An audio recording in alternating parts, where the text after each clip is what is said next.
महेंद्र आर्या जी, ये थोड़ा सा समझाइए हमारे दर्शकों को कि नो डाउट जब हम ट्रांसपोर्टेशन की बात करते हैं तो जिस तरह से मैंने शुरुआती में संबोधन में कहा कि कोई भी चीज जो हमारे घरों तक या हमारी दुकानों तक या हमारी फैक्ट्री तक आती है वो बिना ट्रांसपोर्ट के नहीं आ सकती, बिना ट्रकों के, बिना टेम्पोज के नहीं आ सकती, और उसमें सबसे ज्यादा खपत डीजल ही होता है।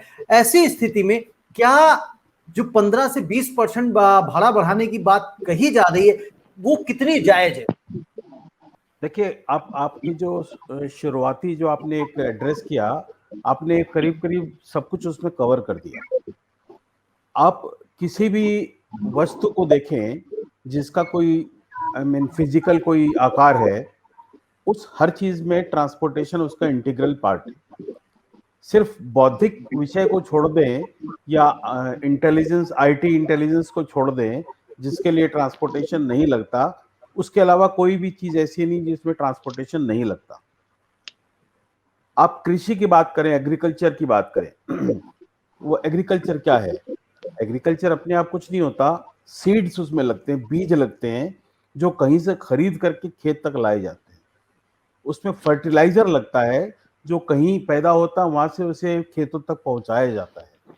उसके अलावा जितने कृषि के जो इक्विपमेंट्स हैं वो सारे इक्विपमेंट्स हैं, ट्रैक्टर्स हैं, जो कुछ है, पंप है, वो सारी चीजें वहां तक पहुंचती है। यानी कि ये इनवर्ड ट्रांसपोर्टेशन हो गया कृषि का। उसी तरह अगर आउटवर्ड में हम जाते हैं तो जो कृषि का जो प्रोड्यूस है, यानी उससे जो सब्जियां हैं, अनाज है, वो सारा मंडियों तक जाएगा। मंडियों से वो फिर हो सकता है दुकानों तक आगे के वितरण के लिए जाएगा, वहां से उपभोक्ता के घर तक जाएगा। यानी हर कदम पर ट्रांसपोर्टेशन जो है वो हर मटेरियल का एक इंटीग्रल पार्ट है। तो अगर आप इस चीज को इग्नोर कर दें कि ट्रांसपोर्टेशन की कॉस्ट बढ़ने दीजिए, कोई फर्क नहीं पड़ता, तो इसका मतलब आप इनडायरेक्टली एक शुतुरमुर्ग जैसा रवैया अपना लेते हैं कि मैं अपना सर बालू के अंदर घुसा के रखूं, मेरे को क्या फर्क पड़ता है वाली बात हो जाती है।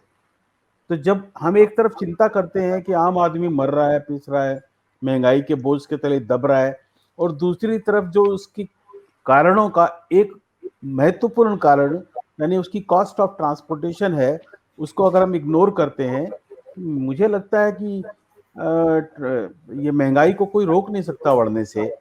और दूसरा जो आपने पूछा कि कॉस्ट बढ़ेगी कि नहीं बढ़ेगी, तो साहब कोई आदमी 100 रुपए में चीज खरीदेगा तो उसको 90 में तो बेचेगा नहीं। अगर 100 रुपए मेरे घर में कीमत आएगी तो मैं कोशिश करूंगा कि 110 में बेचूं, 110 में नहीं बिके तो 105 में बेचूं। तो जो चीज मुझे कल तक 80 में आती थी, आज वो मुझे 100 में आएगी, तो निश्चित रूप से मेरी कॉस्ट ऊपर गई तो मेरी सेलिंग प्राइस वो बढ़ेंगी। मैं उसको कितना कंट्रोल कर पाता हूँ, ये मार्केट की डिमांड एंड सप्लाई पर निर्भर करता है, लेकिन डेफिनेटली कॉस्ट तो बढ़नी। और महेंद्र आर्या जी, जैसे ही आपने जब हम कृषि की बात करी, एग्रीकल्चर की बात करी, तो वहां सिर्फ बीज की और फसल की ही ढुलाई की बात नहीं है। अगर डीजल की बात करें, अगर सिंचाई होती है तो उसके जो ट्यूबवेल चलता है उसमें भी डीजल डलता है, और जो खेत की जो जुताई होती है जो ट्रैक्टर से करी जाती है वो भी डीजल से चलता है, तो उसके भी तो दाम उसमें बढ़ेगी, उसकी लागत लगेगी। तो जाहिर सी बात है, यानी कि सब्जी फसलें जो हैं वो भी महंगी हो रही हैं। सिर्फ यहाँ पे ट्रांसपोर्ट का ही मुद्दा नहीं हो गया, उससे तो हम ये देखें कि दो चीजें उसमें और जुड़ जाती हैं अगर खेती की बात करते हैं। रविंद्र जी, इसमें एक छोटी सी इंटरेस्टिंग बात और जोड़ देता हूं मैं, कि डीजल के दाम भी डीजल के कारण बढ़ते हैं, क्योंकि डीजल का भी ट्रांसपोर्टेशन होता है और उसके अंदर वही डीजल लगता है जो महंगा होता है। यानी डीजल अपने आप में अपनी कीमत को बढ़ाते जा रहे हैं।